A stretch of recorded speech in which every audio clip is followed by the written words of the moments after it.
Hi, hello, నమస్తే. Welcome to వీరించిస్ writings. ఎలా ఉన్నారు అందరూ? బాగున్నారా? సరే, ఇంకా ఈరోజు ఆలస్యం చేయకుండా స్టోరీలోకి వెళ్ళిపోదామా? ఈరోజు కథ ప్రేమ సంఘర్షణ సీజన్ 2 ఎపిసోడ్ 44. సడన్గా క్యాబ్ ఆగడంతో ఏమైంది అని అడిగాడు మనోహర్. టైర్ పంచర్ అయినట్టుంది సార్. స్టెఫ్నీ ఉంది, 1 గంట పడుతుంది మార్చడానికి. మీరు ఇంకొక క్యాబ్ బుక్ చేసుకోండి సార్, కొంచెం ఏమనుకోవద్దు అని చెప్పాడు క్యాబ్ డ్రైవర్. సరే అని క్యాబ్ దిగారు ఇద్దరు. మనోహర్ ఇంకో క్యాబ్ బుక్ చేస్తుంటే, ఒక్క నిమిషం మనోహర్, ఏదన్నా టిఫిన్ చేసేసి వెళ్దాం ఆఫీస్కి. నాకు చాలా ఆకలి ఉంది. అయినా ఎప్పటికిప్పుడు అర్జెన్సీ లేదు కదా ప్రాజెక్ట్ సబ్మిట్ చేయడానికి. ఆకలేస్తుంది. ఇంటి దగ్గర కూడా ఏమీ తినకుండా తీసుకొచ్చేసావు నువ్వు. నా కడుపులో ఎలకలు యుద్ధం చేస్తున్నాయి అని అంది సంధ్య. సరే, ఫాస్ట్గా తినేద్దాం అని చెప్పి అక్కడ దగ్గరలో ఉన్న హోటల్కి వెళ్ళారు ఇద్దరు. సంధ్య, మనోహర్ ఇద్దరు కూడా ఒక టేబుల్ దగ్గర కూర్చున్నారు. మనోహర్ ఆర్డర్ చెబుతుంటే సంధ్యకి తన పక్క టేబుల్ దగ్గర తన క్లాస్మేట్ జ్యోతి తన హస్బెండ్తో కనిపించింది. మనోహర్, ఒక్క నిమిషం, ఇప్పుడే వస్తాను అని మనోతో చెప్పి వెంటనే ఫాస్ట్గా తన క్లాస్మేట్ దగ్గరికి వెళ్ళింది. ఏ జ్యోతి, హాయ్ అని వాళ్ళ క్లాస్మేట్ని పలకరించింది. తను కూడా సంధ్యని చూసి, ఏ సంధ్య, చాలా రోజులైందే నిన్ను చూసి, ఎలా ఉన్నావు, బాగున్నావా, ఏం చేస్తున్నావే, ఎప్పుడో చూశాను అని అడిగింది జ్యోతి. నేను బాగున్నాను. నేను ఇక్కడ కోరజెంట్ విప్రోలో ఇంటర్న్షిప్ చేస్తున్నా అని అంది సంధ్య. ఏ అవునా, సూపరే అని జ్యోతి అనే అమ్మాయి వాళ్ళ హస్బెండ్ని పిలిచి, ఏవండి, తిను నా బీటెక్ క్లాస్మేట్ సంధ్య అని చెప్పింది. హాయ్ అండి, నమస్తే అని చెప్పాడు అతను. నమస్తే అండి అని అంది సంధ్య. సరే జ్యోతి, మీరు మాట్లాడుకుంటూ ఉండండి, నేను ఇప్పుడే వస్తాను అని అతను రెస్ట్ రూమ్కి వెళ్ళాడు. ఇప్పుడు చెప్పవే, ఏంటే విశేషాలు అని అంది జ్యోతి. ఏమున్నాయి బాబు, నువ్వే చెప్పాలి జ్యోతి. ఏమనుకోనంటే, ఒకటి అడగనా జ్యోతి? ఏమనుకోకూడదు నువ్వు అంది. సరే సంధ్య, ఏమనుకోను చెప్పు అని అంది జ్యోతి. సరే, నువ్వు మన సీనియర్ కిరణ్ని లవ్ చేసావు కదే, ఆ విషయం తెలిసిన వెంటనే నీకు మన బీటెక్ థర్డ్ ఇయర్లో స్టడీ కూడా కంప్లీట్ అవ్వకుండా నీకు ఇష్టం లేకుండా పెళ్లి చేసేసారు కదే. మరి నిజం చెప్పు, ఇప్పుడు నీ లైఫ్ ఎలా ఉందే అని అడిగింది సంధ్య. అవును సంధ్య, నువ్వన్నది కూడా కరెక్టే. కానీ నీకు ఒక విషయం చెప్పనా? పెళ్ళైన కొత్తలో నేను చాలా స్ట్రగుల్ ఫేస్ చేశా సంధ్య. మా ఫస్ట్ నైట్ రోజున ఈయనకి అన్నీ చెప్పే అంటే ఇంకా నేను వెంటనే కిరణ్ గురించి మొత్తం చెప్పి, నాకు మిమ్మల్ని పెళ్లి చేసుకోవడం ఇష్టం లేదు, డివోర్స్ అడిగాను. ఆయన ఒకటే మాట అన్నారు, నీకు అతనినే చేసుకోవాలని ఉంటే నువ్వు ఇంతవరకు రాకూడదు. ఎప్పుడో పెళ్ళికి ముందే అతనితో వెళ్ళిపోతే అటు మీ కుటుంబం పరువు ఒకటే పోయేది. కానీ జ్యోతి, ఒకసారి ఆలోచించు, ఇప్పుడు నీకు 2 కుటుంబాలు ఉన్నాయి. ఇప్పుడు కనుక నువ్వు అలా వెళ్ళిపోతే పోయేది మీ కుటుంబం పరువు ఒకటే కాదు, ఇప్పుడు 2 కుటుంబాల పరువు నీ నిర్ణయం మీద ఆధారపడి ఉంది. ఒక్కసారిగా అతన్ని మర్చిపోమని నేనైతే చెప్పను, కానీ నువ్వు నిజాయితీగా నాకు జరిగిందంతా చెప్పావు. కానీ నిన్ను అతనికి అప్పచెప్పే అంత గొప్పవాడినైతే నేను కాదు, నేను, సరేనా అని అన్నాడు అతను. ఆయన ఆయన మాట్లాడిన దానిలో కూడా నాకు నిజం ఉందే అని అనిపించింది. అందుకే నా చుట్టూ ఉన్న వాళ్ళందరినీ బాధపెట్టి నేను సంతోషపడటంలో నాకు ఆ రోజున కరెక్ట్ అనిపించలేదు. అందుకే నా చుట్టూ ఉన్న వాళ్ళందరినీ బాధపెట్టే కన్నా నేనే కొన్నాళ్ళు బాధపడితే సరిపోతుంది. సో అలా అయితే నా చుట్టూ ఉన్న వాళ్ళు కనీసం ఆనందంగా ఉంటారు కదా అని అనిపించింది. అందుకే నాకు నేను నచ్చ చెప్పుకున్నాను. దేవుడు నాకు ఇచ్చిన ఈ లైఫ్ని యాక్సెప్ట్ చేయక తప్పదు అని ఫిక్స్ అయ్యాను. కానీ ఒకటి చెప్పనా, ఆ రోజు నేను వేరే వేరే అనుకుని రాంగ్ స్టెప్ వేసి ఉంటే ఈ రోజున నేను ఎంత హ్యాపీగా ఉన్నానో తెలుసా? చాలా అంటే చాలా చాలా హ్యాపీగా ఉన్నా అని అంది జ్యోతి. మరి మీ హస్బెండ్ నీకు కావలసినంత టైం ఇచ్చారా? కిరణ్ని మర్చిపోవడానికి అని అడిగింది సంధ్య. అయ్యో, నీకేం తెలిసే, ఫస్ట్ ముందు బాగానే ఉండేవారు. ఒకరోజు డ్రింక్ చేసి వచ్చి బలవంతం చేశారు. ఆ తర్వాత కొన్ని రోజులు నేను ఇంకా కిరణ్తో మాట్లాడుతున్నా ఏమో అని అనుమానంతో కొన్ని రోజులు చాలా నరకం చూపించారు. అప్పుడు అనిపించింది, బాబోయ్ ఏంటి లైఫ్ అని. కానీ తర్వాత కొంచెం ఆయనలో కూడా మార్పు వచ్చింది. నా నిజాయితీ, నేను ఆయన పట్ల చూపిస్తున్న ప్రేమ, నేను పర్ఫెక్ట్గా ఉండటం ఇవన్నీ చూసి తర్వాత ఆయనే మారారు. అయినా అనుమానంలో కూడా నాకు నేను దూరం అయిపోతానేమో అనే పాపం ఆయన ఫీలింగ్ నాకు తెలిసిందే.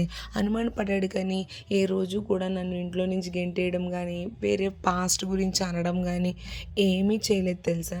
నాకు చాలా అంటే చాలా హ్యాపీగా అనిపించింది సంధ్య. ఆ విషయంలో ఒకరికి ఒకరం అర్థం చేసుకోవడంలో ఉంది. మనకి నచ్చినట్టుగా మనం ఊహించినట్టుగా లైఫ్ అనేది ఎప్పుడు ఉండదు సంధ్య. వచ్చిన లైఫ్ని యాక్సెప్ట్ చేసుకుంటూ పోవాలి అంతే. ఇది నిజంగా కరెక్ట్ సంధ్య. ఎందుకంటే మనం ఏదో ఎక్స్పెక్ట్ చేస్తాం లైఫ్లో, మనకు వాళ్ళు కావాలి, వీళ్ళు కావాలి, లైఫ్ ఇలా ఉండాలి అని. బట్ వచ్చిన దానిలో అడ్జస్ట్ అవ్వడమే లైఫ్ అని అంది జ్యోతి. అంతే అంటావా అంది సంధ్య డల్గా. అంతే సంధ్య, మనం ఆనందం కోసం మన పేరెంట్స్ ఏమైనా చేస్తారు తెలుసా. అలాంటిది మనం మన పేరెంట్స్ కోసం కొన్నాళ్ళు బాధపడిన తర్వాత మనము మన ఫ్యామిలీస్ కూడా హ్యాపీగా ఉంటాము. అందులో అడ్జస్ట్ అవ్వడంలోనే ఉంది హ్యాపీ అని అంది జ్యోతి. ఏంటో లైఫ్ ఎప్పుడు మనకి నచ్చినట్టుగా ఉండదు కదా. ఏంటో నా లైఫ్ కూడా అలానే ఉంది అని అంది డల్గా సంధ్య. ఏమైంది సంధ్య, అలా అన్నావు, ఇప్పుడు ఏదో అన్నావు నాకు వినపడ అని అంది సంధ్య. ఏం లేదే, నాకు కూడా పెళ్ళయింది జ్యోతి అని తన పెళ్ళికి తనకి తెలియకుండా ఎలా జరిగిందో మొత్తం అంతా చెప్పింది తన ఫ్రెండ్తో. ఏంటే ఇంత సడన్ షాక్ ఇచ్చావు నువ్వు, ఏంటే బాబు, నేను అసలు ఎక్స్పెక్ట్ చేయలేదు. ఇంతకీ ఎవరు నీ మెడలో తాళి కట్టిన అతను అని అడిగింది జ్యోతి. అదిగో అతనే, అక్కడ టేబుల్ దగ్గర కూర్చున్నాడు కదా అతనే అని మనోహర్ని చూపించింది సంధ్య. జ్యోతి మనోహర్ని చూడగానే, ఏ మనోహర్ అన్నయ్య,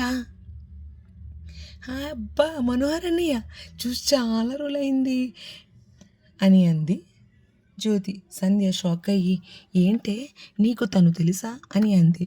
తను నా చైల్డ్హుడ్లో స్కూల్మేట్, మా సీనియర్, మా అన్నయ్యే.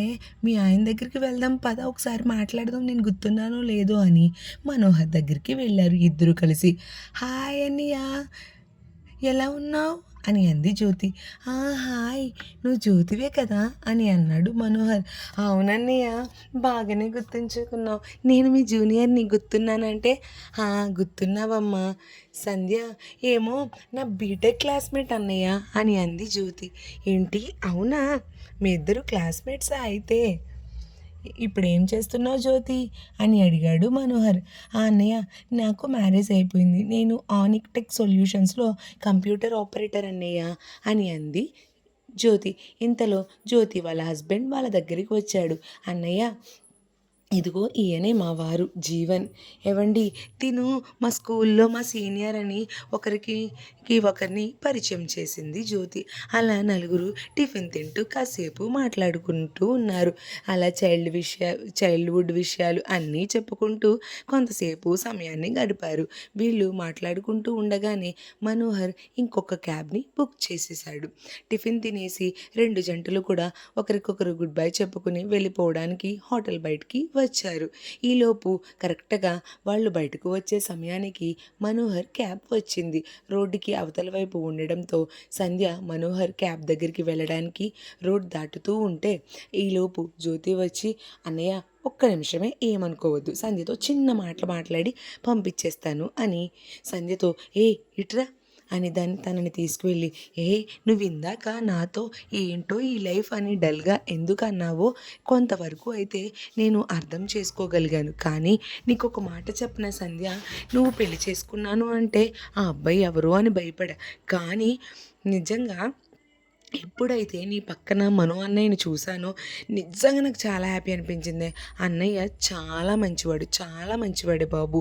నువ్వు చాలా లక్కీ. నిజంగా దేవుడు నీ తలరాతలో నీకు రాసిపెట్టిన లైఫ్‌ని ఆనందంగా స్వీకరించు సంధ్య. మనోహర్ అన్నయ్యని వదులుకుంటే నీ కర్మ అని చెప్పి అక్కడి నుంచి వెళ్ళిపోయింది జ్యోతి. మనోహర్, సంధ్య రోడ్ దాటి క్యాబ్ ఎక్కి ఆఫీస్‌కి చేరుకున్నారు. సంధ్య ఆఫీస్ చూసి, మనోహర్ మీ ఆఫీస్ చాలా పెద్దది కదా, పైగా అమ్మో ఎంత బాగుందో అని అంది. మనోహర్ చిన్నగా నవ్వి అవును అని అన్నాడు. ఈలోపు ఇద్దరూ కలిసి మనోహర్ ఆఫీస్ లోపలికి సంధ్యతో ఎంటర్ అవుతూ ఉండగానే హాయ్ మనూ అంటూ వచ్చింది తన్విక. అబ్బా వచ్చేసిందిరా బాబు అనుకున్నాడు మనసులో. హాయ్ అని చెప్పి ఆగకుండా వాళ్ళ బాస్ క్యాబిన్ వైపుకి మనోహర్ సంధ్యతో వెళ్తుంటే అయ్యో మను ఆగు ఇక్కడ మాట్లాడుతున్నానా అని తన్విక ఎంత పిలుస్తున్నా పలకడం లేదు. ఇంకా తన్విక వాళ్ళ వెనకే వెళ్తూ మను మను ఎన్ని రోజులు రాలేదెందుకు, అయినా కనీసం నేను నీకు ఎన్నిసార్లు ఫోన్ చేశాను మను, నా ఫోన్ ఎందుకు లిఫ్ట్ చేయలేదు నువ్వు, ఎందుకు అసలు నీ కోసం నా చెట్టి మనసు ఎంత బెంగ పెట్టుకుంటుందో తెలుసా నీకు, నిన్ను చూడకుండా ఇన్ని డేస్ ఎలా ఉంటాను అనుకున్నావు, మెసేజెస్ పెడతాను రిప్లై ఇవ్వవు, చూస్తావు రిప్లై ఇవ్వవు, కాల్ చేస్తాను కనీసం రిటర్న్ బ్యాక్ కూడా చేయవు, అయినా నేను ఇంకా నువ్వు ఎట్టి పరిస్థితులు ఎత్తడం లేదని మీ ఫ్లాట్కి కూడా వద్దామని అనుకున్నా, కానీ మళ్ళీ నీకు అసలే కోపం కదా, నువ్వు కోపడతావని ఆగిపోయాను అని గలగలా గలగలా మాట్లాడుతూ ఉంది తన్విక. మనోహర్ ఫస్ట్ సీరియస్గా పెట్టి ఫ్రెండ్ పెళ్ళి అని అంటూ తన్విక వైపు చూడకుండా ముందుకు వెళ్తుంటే మను మను బాస్ లేరు, బయటికి వెళ్ళారు, రావడానికి ½ పడుతుంది రావడానికి, సో ఈలోపు క్యాంటీన్కి వెళ్దాం మనం ప్లీజ్ ప్లీజ్ ప్లీజ్ ప్లీజ్ అని అడిగింది గోముగా. ఈ అమ్మాయి ఏంటి మనోహర్తో ఇలా మాట్లాడుతుంది, చూస్తుంటే మనోహర్ని ఇష్టపడుతున్నట్టుంది, ఏమో మనకేం తెలుసులే, ఈరోజే వచ్చాం, వీళ్ళ మ్యాటర్ ఏంటో నాకేం తెలుసు, అయినా ఎందుకో వీళ్ళ మ్యాటర్ని తెలుసుకోవాలి అని మనసులోనే మాట్లాడుకుంటూ ఉంది సంధ్య. మనసులో మనోహర్ సంధ్య వైపు చూసి సంధ్య ఏంటి ఆలోచిస్తున్నాం, వెళ్దాము మీ ఆఫీస్ క్యాంటీన్ చూస్తాను అని అంది సంధ్య మనోహర్తో. సరే నీ ఇష్టం అని అన్నాడు మనోహర్. అలా ముగ్గురు కలిసి సంధ్య అండ్ తన్విక కలిసి క్యాంటీన్ వైపుకు వెళ్తున్నారు. తన్విక ఇందాకే అడుగుదామనుకున్నా అడగలేదు, ఇంతకీ ఈ అమ్మాయి ఎవరు అని సంధ్యని పైనుండి కింద వరకు స్కాన్ చేస్తూ అడిగింది. వైఫ్ అని చెప్పాలి అని మనుకి ఎంత అనిపించినా సంధ్య ముందే మీ కంపెనీలో ఎవ్వరికీ మన పెళ్ళి అయిందని చెప్పకు అని అనడం గుర్తుకు వచ్చి తను చెప్పే సమాధానాన్ని తన గొంతుకులోనే ఆపేసుకుని తిను నా నెక్స్ట్ న్యూ ప్రాజెక్ట్లో ఇంటర్న్షిప్ సెలెక్ట్ అయిన స్టూడెంట్ సంధ్య అని చెప్పాడు. ఓహో అవునా, ఆ రికమెండేషన్ క్యాండిడేట్ ఈ అమ్మాయేనా, నేనింకా నీతో వచ్చేసరికి ఎవరో అనుకున్నా, అయితే మీరేనా రికమెండేషన్ క్యాండిడేట్ అని ఎగతాళిగా అంది తన్విక వెక్కిరిస్తున్నట్టుగా. తను రికమెండేషన్ క్యాండిడేటే కాదు, నువ్వు చూస్తావు కదా, she is very talented, not only recommended అని సీరియస్గా అంటూ ఉండగా ఈలోపు మనూర్కి బషీర్ నుండి ఫోన్ రావడంతో ఒక్క నిమిషం అని అక్కడి నుంచి మాట్లాడటానికి పక్కకు వెళ్ళాడు. చెప్పు బషీర్ ఎలా ఉన్నావు ఏంటి అని బషీర్తో మాట్లాడటానికి పక్కకు వెళ్ళిపోయాడు మనోహర్. ఆ సంజయ్ వైజాగ్లోనే ఉన్నట్లు ఇన్ఫర్మేషన్ అందింది, మీరు కూడా అక్కడే ఉన్నారు, ప్లీజ్ వాడు ఎక్కడ దిగాడు మాకైతే క్లారిటీ లేదు, ప్లీజ్ నువ్వు సంధ్య ఆకాష్ మేఘన మీరు జాగ్రత్త, మీరు మాత్రం చాలా జాగ్రత్తగా ఉండి, వాడు ఏం ప్లాన్ చేస్తున్నాడో నాకైతే అర్థం కావట్లేదు, మీరు జాగ్రత్త అని చెప్పి ఫోన్ పెట్టేశాడు. సరే అని కూడా ఫోన్ పెట్టేశాడు. ఫోన్ మాట్లాడి వచ్చేలోపు ఈలోపు తన్విక సంధ్యని ఇంటర్వ్యూ చేయడం స్టార్ట్ చేసింది. నీ పేరేంటి, ఓ సంధ్యనా, అయినా నీకు మనోహర్ ఎలా తెలుసు అని అడిగింది. తను మా అన్నయ్య ఫ్రెండ్ అని చెప్పింది సంధ్య. ఓహో అని సంధ్య కాలికి ఉన్న చుట్లు చూసి అమ్మయ్య మ్యారీడ్ అమ్మాయివా, పర్లేదు ఇంకా నాకు కాంపిటీషన్ ఏమో అనుకున్నా, బతికిపోయావు మ్యారీడ్ కాబట్టి అని అంది తన్విక. మరి తన్విక సంధ్యని మ్యారీడా అని అనడానికి గల కారణం ఏంటి? చక్కగా సంధ్య మనో కలుస్తున్నారు అనుకునే టైంలో తన్విక ఎంట్రింగ్ ఇచ్చింది. మరి ఈ తన్విక ఎంట్రింగ్ వలన మనో సంధ్యల బంధంలో ఏవైనా మార్పులు వస్తాయా? మీకేమనిపిస్తుంది ఫ్రెండ్స్? అసలు ఏం గెస్ చేస్తున్నారో నాకు కమెంట్ చేయండి. వీళ్ళ బంధం కొనసాగుతుందా? తన్విక ఏమైనా చేస్తుందా? తెలియాలి అంటే నెక్స్ట్ ఎపిసోడ్ వరకు వెయిట్ చేయాల్సిందే. అలాగే ఎపిసోడ్ ఎలా అనిపించిందో కమెంట్ చేయండి. మా ఛానల్ని లైక్ చేయండి, షేర్ చేయండి, సబ్స్క్రైబ్ చేయడం మర్చిపోవద్దు. Thank you so much for watching. Thank you so much for your support.